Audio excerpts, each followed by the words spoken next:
우리 이 시간 하나님의 말씀 같이 보시겠습니다. 하나님의 말씀은 구약성경 출애굽기 12장 29절에서 36절까지 보시겠습니다. 출애굽기 12장 29절에서 36절까지 보시겠습니다. 우리 한 절 한 절 교독하시겠습니다. 밤중에 여호와께서 애굽 땅에서 모든 처음 난 것 곧 왕위에 앉은 바로의 장자로부터 옥에 갇힌 사람의 장자까지와 가축의 처음 난 것을 다 치심에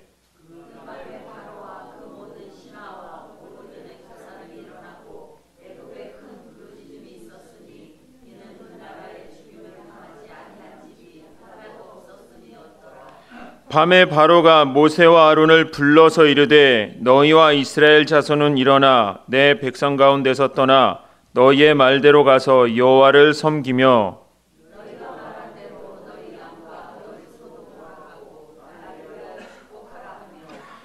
애굽 사람들은 말하기를 우리가 다 죽은 자가 되도다 하고 그 백성을 재촉하여 그 땅에서 속히 내보내려 하므로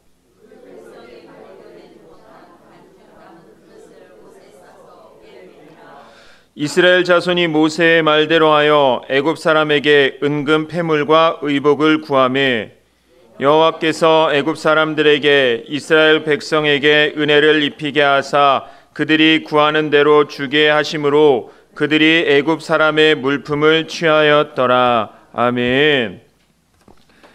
우리 이 시간 옆 사람에게 이렇게 같이 인사하셨으면 좋겠습니다. 이 인사말은 예수 믿는 사람으로서 성도들에게 할 수 있는 최고의 인사인 것 같습니다. 옆 사람에게 사랑합니다 라고 이렇게 인사해 주셨으면 좋겠습니다.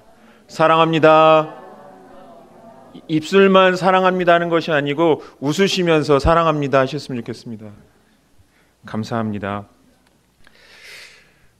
우리가 하는 사랑에는 두 종류의 사랑이 있는 것 같습니다.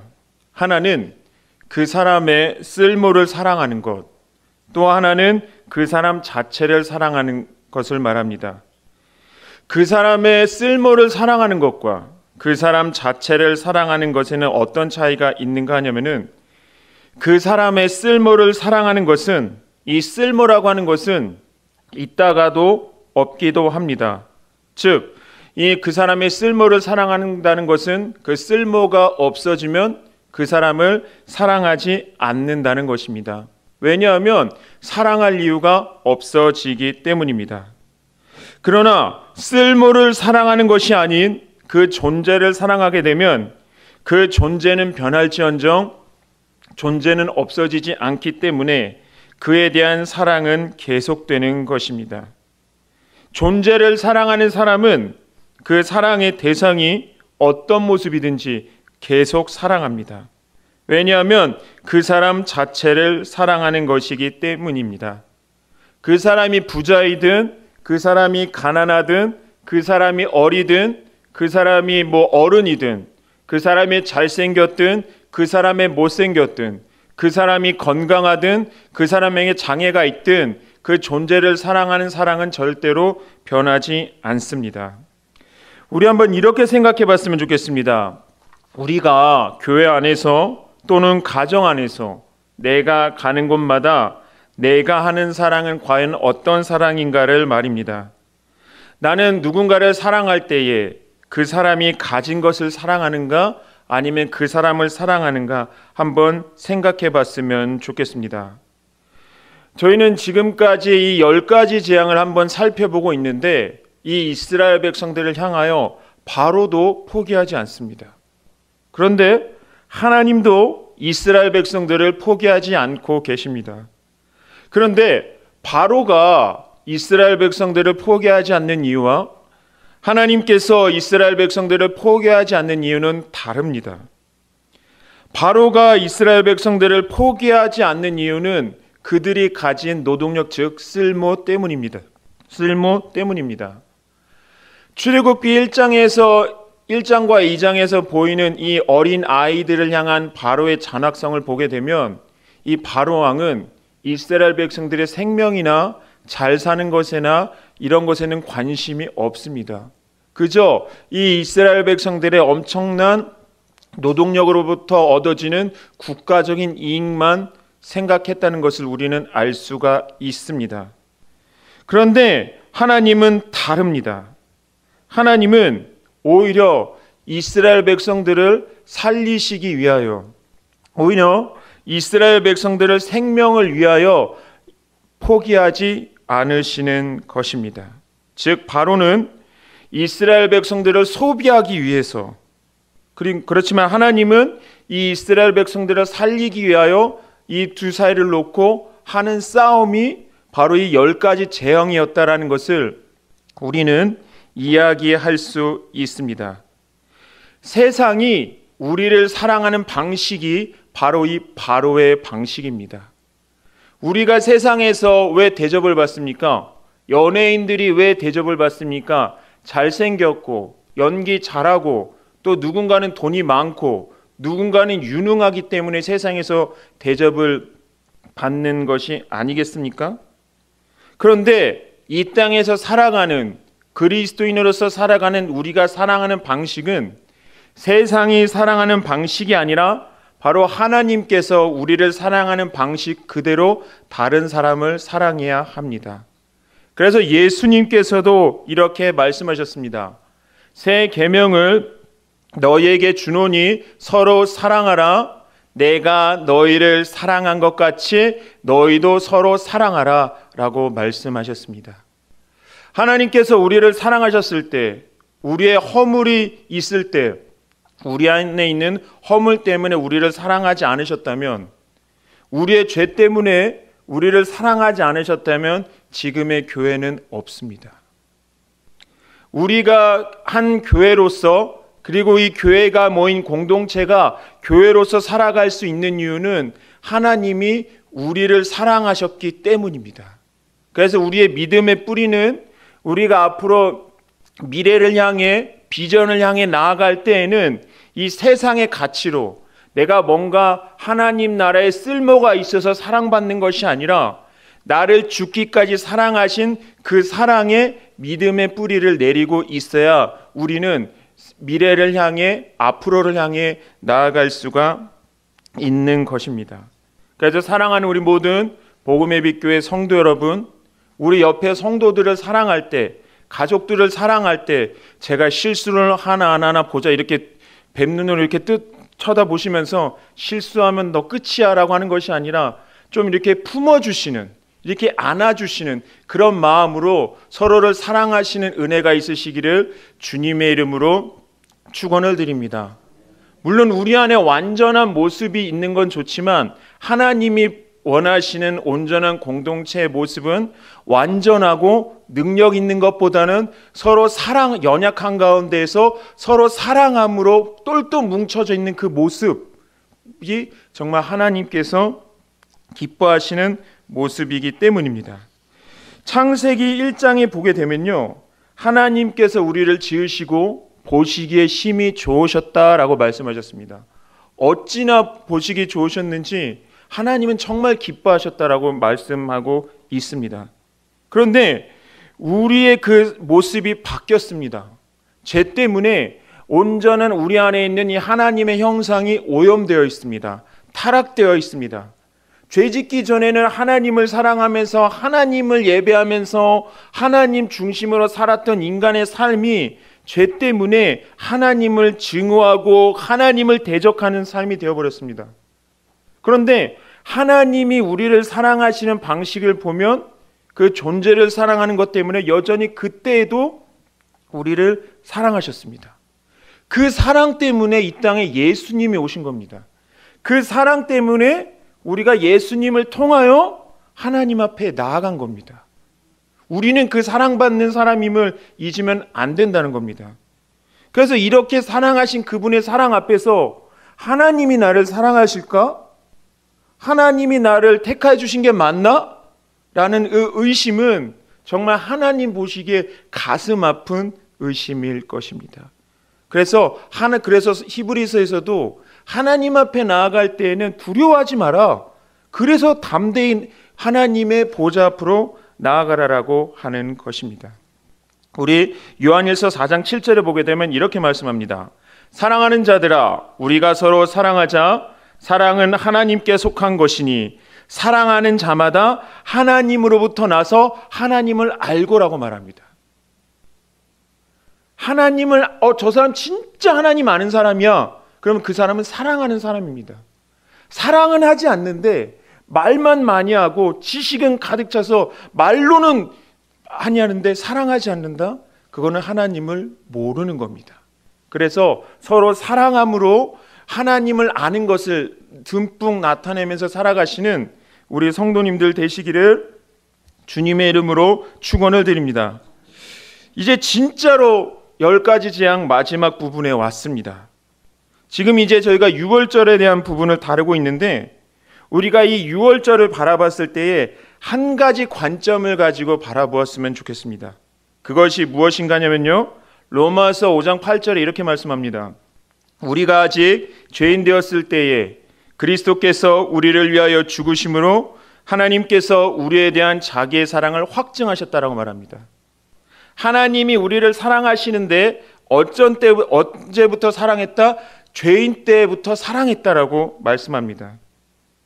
그래서 이 요한일서 4장 8절에 보게 되면 사랑하지 아니하는 자는 하나님을 알지 못하나니 이는 하나님은 사랑이심이라라고 말합니다. 즉 로마서 5장 8절과 이 요한일서 4장 8절을 합치게 되면 우리는 어떻게 이야기를 할 수가 있냐면은, 하나님은 사랑이시기 때문에 하나님께서 우리에게 행하신 모든 일은 다 사랑이다라는 겁니다. 때로는 하나님의 우리 인생을 향해 일하시는 방식이 마음에 들지 않을 때가 있습니다. 우리는 기도할 때 보통 이렇게 하지 않습니까? 하나님 이거 아니지 않아요? 하나님 이러면 내 인생이 어떻게 되는지 아세요? 제발 바꿔주세요 라고 기도할 때가 있지만, 하나님께서는 하나님의 뜻대로 우리의 인생을 이끌어 나가시는 때가 있습니다. 그러나 그때에도 그것조차도 우리를 향한 하나님의 사랑의 표현이었다라고 하는 것입니다. 그래서 사랑이신 하나님께서 우리를 사랑하시되 여러 모습으로 우리를 사랑하셨는데, 그 최고의 사랑하신 모습이 무엇이냐? 우리에게 보여주신 최고의 사랑이 무엇이냐? 예수님께서 우리를 위하여 죽으시고 부활하신 그것이 최고의 사랑의 표현이었다라고 이야기를 할 수가 있습니다. 그런데 이것은 저희가 이제 신약의 표현으로 이야기한 것이고요, 구약의 표현으로 이야기를 하면은 앞으로 오실 예수님을 기다리는 구약의 성도들에게는 이 유월절 어린 양을 통하여 이 사랑을 표현하신 것입니다. 그래서 따라서 오늘 이 유월절 본문을 보실 때 하나님께서 우리를 어떻게 사랑하셨는지라는 관점으로, 그리고 또 이를 통해서 우리가 왜 서로 사랑하며 살아야 하는지도 묵상해 보시는 시간이 되었으면 좋겠습니다. 오늘 본문을 통하여 우리는 3가지를 한번 살펴볼 수가 있을 것 같습니다. 첫 번째는 그리스도인의 죽음은 세상의 죽음과 다르다는 것. 두 번째는 이스라엘 백성들의 구원은 바로가 하나님의 권능에 굴복하여 이루어졌다는 것. 세 번째는 우린 구원받은 그 순간부터 우리에게는 새로운 삶이 시작되었다는 겁니다. 그렇다면 첫 번째, 그리스도인의 죽음은 세상의 죽음과 다른 것입니다. 다르다는 것입니다라는 부분을 한번 살펴보게 되면 출애굽기 12장 30절에 이렇게 말씀합니다. 우리 같이 한번 읽어보실까요? 시작. 그 밤에 바로와 그 모든 신하와 모든 애굽 사람이 일어나고 애굽에 큰 부르짖음이 있었으니 이는 그 나라에 죽임을 당하지 아니한 집이 하나도 없었음이었더라. 아멘.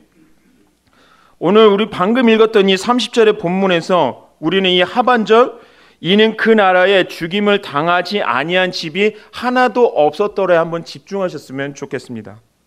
이 말이 왜 중요하냐면요, 그 나라 안에 이스라엘 백성들이 살고 있는 고센 땅도 애굽 땅에 포함되어 있던 겁니다.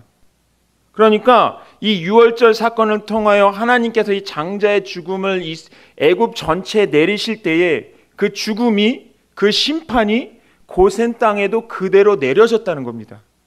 그러니까 이스라엘 백성들은 죽음을 하나도 경험하지 않고 유월절을 경험한 게 아니다라고 하는 것입니다. 그런데 이 애굽 사람들이 당한 죽음과 이 이스라엘 백성들이 당한 죽음은 다릅니다. 그 차이가 무슨 차이인가 하냐면요, 애굽 사람들은 그 죽음의 심판 앞에서 자신들이 그 죽음을 직접 당했습니다. 그러니까 그 이스라엘 백성들까지도 심판의 대상에 포함되었을 때에 이 애굽 사람들은 그 죽음을 직접 당했지만 이스라엘 백성들이 당한 죽음은 어린 양이 대신 당한 죽음이었습니다. 그러니까 이 하나님께서 이 땅에 내려오셔서 그 어두운 밤에 이 애굽 전국을 돌아다니실 때에 이 이스라엘 백성들이 살던 이 고센 땅에 그 하나님의 죽음이 그 가정에 임하지 않았던 이유는 그 가정 대신에 죽고 그 가정의 임방에 발려진 어린 양의 피 때문에 죽음이 넘어간 겁니다. 그러니까 하나님께서는 애굽 전국의 죽음의 심판을 하셨는데 이스라엘 백성들에게 받을 심판을, 그 진노를 어린 양에게 쏟아부으신 겁니다. 그러니까 이스라엘 백성들도 그날의 죽음을 경험한 겁니다. 어린 양의 피로 말미암습니다. 그래서 죽음이 넘어갔다지 죽음이 없었다가 아닙니다. 그래서 유월절인 것입니다. 그래서 우리는 이 구원을 공짜로 얻었지만 그 누군가는 이 생명이라고 하는 엄청난 대가를 치르셨습니다. 그분이 바로 예수님입니다. 우리는 이 유월절, 이 예수님의 죽으심과 부활하심의 신앙을 기억해야 합니다. 누가 우리를 이렇게 사랑할 수가 있겠습니까? 하나님만이 하실 수 있는 사랑입니다. 이 사랑이 우리가 죄인 되었을 때 사랑하신, 그 죄인 되었을 때에도 죽기까지 사랑하신 그 사랑이, 이 지점이 우리의 그리스도인의 신앙생활의 회복의 시작이 되어야 합니다. 만약에 이것이 없다면 주님이 우리가 죄인 되었을 때조차도 사랑하심으로 우리를 위하여 죽으셨다라고 하는 이 신앙이 없으면 우리는 되게 불안할 겁니다. 잘하고 있어도 불안할 겁니다. 여기서 한 번만 떨어지면, 내가 죄인의 모습만 보이면 하나님은 날 사랑하지 않을 거야 라고 하는 그 양심이 우리의 마음을 무겁게 짓누를 것입니다. 그래서 우리는 살아가다 보면 잘하려고 노력합니다. 그래도 우리가 신앙생활 할 때 잘하는 건 중요합니다. 예배 잘 드리고 기도하고 맡은 바 열심히 하고 모든 것들을 잘 해내는 것은 정말 중요합니다. 그런데 그것이 내가 잘못하면 주님이 나를 치시겠지라고 하는 두려움에서, 그 마음에 두려움은 가득한 채 겉으로만 하나님 나 살려주세요라고 하는 그 헌신과, 주님이 나를 죽기까지 사랑해 주셨어. 난 진짜 아무것도 아닌데, 죽어 마땅한 죄인인데, 지금 당장 주님이 나를 지옥에 보내셔도 나는 할 말 없는데 하나님이 나를 이렇게까지 사랑하시네? 그러니 내가 어찌 내 삶을 주님께 드리지 않을 수가 있을까? 그 마음으로 주님을 위하여 살아간다면 이것이 바로 하나님 보시기에 기뻐하는 신앙생활의 모습이다라고 하는 겁니다. 그리고 또 우리가 넘어졌어도, 우리가 또 쓰러졌을 때에도, 그래 내가 죄인이어서 이 죄지은 내 마음의 죄책감이 내 마음을 무겁게 짓누를 때에도, 그래 주님이 나를 사랑하시지, 그 사랑으로 다시 주님 앞에 나아가는 겁니다. 그래서 히브리서 기자는 주님 앞에 나아갈 때에, 신앙생활을 할 때 두려워하면서 하지 마라. 담대히 나아가라. 주님의 보좌 앞으로 네 안에 예수의 피가 있는데, 너 안에 예수의 이름이 있는데 너가 주님 앞에 담대히 나아가지 못할 이유가 어디 있느냐라고 말하면서 담대히 나아가라 라고 이렇게 말씀하고 있는 것입니다. 그래서 사랑하는 우리 모든 복음의 빛 교회 성도 여러분, 우리의 신앙은 예수님의 십자가에 죽기까지 사랑하신 그 사랑의 뿌리를 내릴 때, 거기서부터 시작을 할 때 우리의 신앙은 반석의 시선 신앙이다라고 말을 할 수가 있는 것입니다. 그리고 두 번째로, 이 바로가 이 이스라엘 백성들을 보낸 이유는 하나님의 권능이 있었기 때문이다라고 하는 것을 한번 살펴보게 되면, 출애굽기 12장 29절에 보면 이렇게 말씀합니다. 밤중에 여호와께서 애굽 땅에서 모든 처음 난 것, 곧 왕위에 앉은 바로의 장자로부터 옥에 갇힌 사람의 장자까지와 가축에 처음 난 것을 다 치시매라고 말씀합니다. 이제는 이제 여호와께서 이 애굽을 심판하기 시작하시는 것이죠. 이 애굽의 왕 바로는 세상적으로는 모든 권력이 집중된 존재였습니다. 바로는 말 한마디로 사람을 죽이고 살리는 절대 권력을 가진 사람이었습니다. 그래서 이 바로 왕은 이 이스라엘 백성을 노예로 삼아 고통 속에 살게 할 수 있는 힘을 가지고 오랜 시간 동안 이스라엘 백성들을 괴롭혔습니다. 그러니까 자기가 최고였죠. 최고의 신인 태양신의 아들이기까지 있으니 자기가 최고였죠. 자기보다 높은 사람이 어디 있습니까? 자기 마음대로 이 세상이 돌아간다고 생각했던 거죠. 그런데 이 바로는 한 가지 간과했던 사실이 있었습니다. 그것이 무엇이었냐면은 바로 그 위에 하나님이 계신다는 것을 모르고 있었습니다. 자신이 가신 힘조차 이 모든 것이 세상의 모든 권세가 하나님으로부터 나왔다라고 하는 것을 이 바로는 모르고 있었다는 것입니다. 하나님께서는 출애굽기 4장 22절에 이렇게 말씀하셨습니다. 너는 바로에게 이르기를 여호와의 말씀에 이스라엘은 내 아들 내 장자라 라고 말씀합니다. 그러니까 세상의 모든 힘과 권력을 가지고 있던 이 바로는 이 이스라엘 백성들이 내 거다라고 생각했습니다. 내 마음대로 해도 되는 존재다. 나의 이익을 위해 쟤네들은 죽든 살든 말든 그냥 막 해도 되는 존재다라고 생각했던 겁니다. 노예로서 엄청난 가치가 있었기 때문이죠. 그런데 하나님은 이렇게 얘기하시는 겁니다. 내 새끼야, 내 아들이야, 건드리지 마 라고 이렇게 이야기한 것이죠. 그러니까 바로는 이 이스라엘 백성들의 신임을 무시했지만 이 이스라엘 백성들이 하나님의 자녀였기 때문에 하나님은 그들의 신임을 들으시고 이 바로를 안에서 이 이스라엘 백성들을 구원할 계획을 세우고 계셨던 것입니다. 그래서 하나님께서 이 바로를 향하여 이스라엘 백성들을 향한 구원 계획을 가지고 계속 이 계획을 이뤄 오셨고 이제 그 정점이 오늘 이 6월절 이 마지막 날 심판에 이르렀다라고 우리는 이야기할 수가 있는 것입니다. 우리가 성경을 보면서 이 바로는 이 애굽은 세상과 세상 권세를 의미합니다. 세상과 우리 사이에는 뛰어넘을 수 없는 우리가 이길 수 없는 너무나도 큰 존재가 세상이지만 세상과 우리 사이에는 세상보다 더 크신 세상보다 더 크고 강하신 전능하신 하나님이 우리 곁에 계신다라고 하는 것을 우리는 잊으면 안 됩니다. 바로는 너무나도 강했습니다. 감히 우리가 뛰어넘을 수 없는 엄청난 세상 권세가 우리를 짓누릅니다. 그러나 그보다 더 크신 하나님은 바로보다 세상보다 더 강하신 분입니다. 하나님이 더 강하시기 때문에 하나님이 더 세신 분이시기 때문에 바로를 안에서 이스라엘 백성들이 구원받은 것입니다. 어둠의 권세가 암흑의 권세가 아무리 강하다라고 하여도 하나님이 더 강하신 분이시기 때문에 그 전능하신 하나님이 우리를 구원하신 것입니다. 그래서 사랑하는 우리 모든 복음의 빛 교회 성도 여러분, 우리가 사는 이 세상이 아무리 크더라도 세상과 우리 사이에 계시는 하나님은 더 크신 분이시기 때문에 그 세상보다 더 크신 주님을 바라보며 주님을 의지하면서 주님께 모든 걸 맡기며 주님을 예배하며 살아가시는 우리 모든 성도님들 되시기를 주님의 이름으로 축원을 드립니다. 우리가 세 번째로 살펴봐야 할 것은 이 6월절에 하나님이 행하신 일 때문에 우리에게는 또 이스라엘 백성들에게는 새로운 삶이 시작되었다는 것입니다.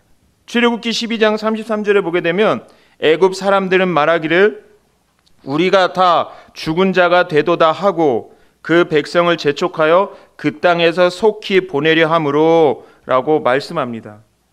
이제 이스라엘 백성들은 노예가 아니라 하나님의 백성이 되었습니다.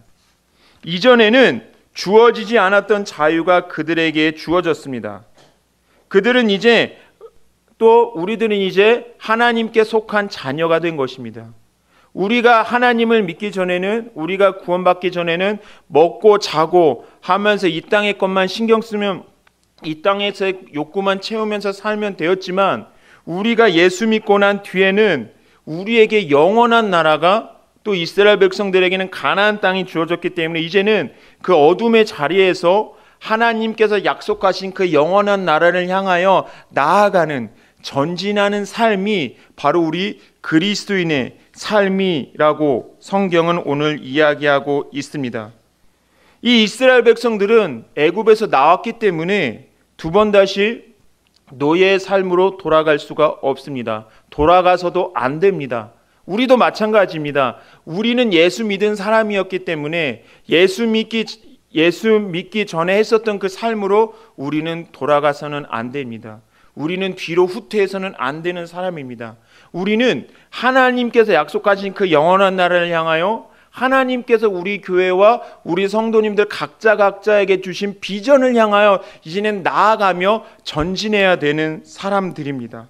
그래서 오늘 본문에 보게 되면 이 애굽 사람들이 이제 너무 두려워서 이제 이스라엘 백성들을 급하게 보내게 되고, 이젠 그 시점부터 이 가나안, 이제는 애굽의 안에서 이 세상에서 주저앉아서 살았던 이 이스라엘 백성들이, 예수 믿기 전에 우리가 그냥 이 땅에서 주저앉아만 살았던 우리 사람들이 이제는 나아가는, 지금의 어두움을 깨고 나아가는 우리의 삶이 되었다라고 이야기를 하고 있는 것입니다. 그래서 누군가가 이미 출애굽을 해서 광야를 걸어가고 있는데 누군가가 갑자기 나타나가지고 너 옛날에 그런 사람이었잖아, 너 옛날에 이렇게 살았잖아, 너 출애굽했다더니 옛날에 아직 그 모습 아직도 못 버리고 있네, 야 네가 무슨 영원한 나라를 향해서 가냐, 네가 무슨 하나님 나라의 백성이 될 수가 있느냐, 너가 무슨 하나님의 기쁨이 될 수가 있느냐, 아무리 말하여도 우리는 거기서 흔들릴 필요가 없습니다. 왜냐하면 우리 안에 있는 그 예수님의 그 이름은 그 모든 것에서부터 우리를 자유하게 하셨기 때문입니다. 그리스도인이 하나님의 보호를 받는다는 것은 바로 이것입니다. 과거의 어두운 삶이 나를 찾아와도 더 이상 우리를 괴롭힐 수가 없습니다. 우리 안에 있는 예수님의 그 이름이 우리를 보호하시고, 우리 안엔 우리 인생의 임마누엘, 즉 우리와 함께 하신 하나님의 그 전능하신 손길이 우리를 보호하고 계시기 때문입니다. 그래서 사랑하는 우리 모든 복음의 빛 교회 성도 여러분, 고린도후서 5장 17절에 보게 되면 그래서 이렇게 이야기를 합니다. 그러므로 누구든지 그리스도 안에 있으면 새로운 피조물이라, 이전 것은 지나갔으니 보라 새 것이 되었도다라고 말씀합니다. 저와 여러분들은 새 사람들입니다. 저와 여러분들은 새 것입니다. 여전히 우리 안에 아직 버리지 못한 옛사람의 습관이 아직은 남아있다라고 할지라도 우리는 내 안에 있는 내 모습을 보고 전진하는 것이 아니라 우리는 우리 안에 있는 예수의 이름에 의지하여 한 걸음 한 걸음 우리에게 주신 비전을 향해서, 우리 교회에게 주신 꿈을 향해서 나아가는 사람들입니다. 그래서 마음껏 우리 각자 개개인이, 또 우리 교회 공동체가 하나님께서 주신 꿈과 비전을 향하여 담대히 나아가시기 바랍니다. 그 나아가는 과정에서 넘어졌을지라도 다시 일어서서 담대히 나아가시는 은혜가 있으시기를 주님의 이름으로 축원드립니다. 왜요? 하나님의 전능하신 손길이 우리를 놓지 않았기 때문입니다. 사단은 우리의 연약함을 보게 합니다. 그러나 성경은 우리 안에 계신 예수님을 보게 합니다. 사단이 우리 자신을 보게 할 때마다 우리를 자신을 바라봐 주길 원하시는 그 예수님을 바라보면서 그 사단의 모든 거짓말, 그 모든 게임을 깨뜨리시고 이겨내시면서 각자에게 하나님이 허락하여 주신 삶을 살아내시는 모든 성도님들 되시기를, 우리 안에 있는 그 유월절 어린 양의 피로 말미암아 우리가 구원받았음을 믿고 그 진리를 붙잡고 살아가시는 우리 모든 성도님들 되시기를 주님의 이름으로 축원을 드립니다. 우리 이 시간 같이 찬양하심으로 기도의 자리로 나아가시겠습니다.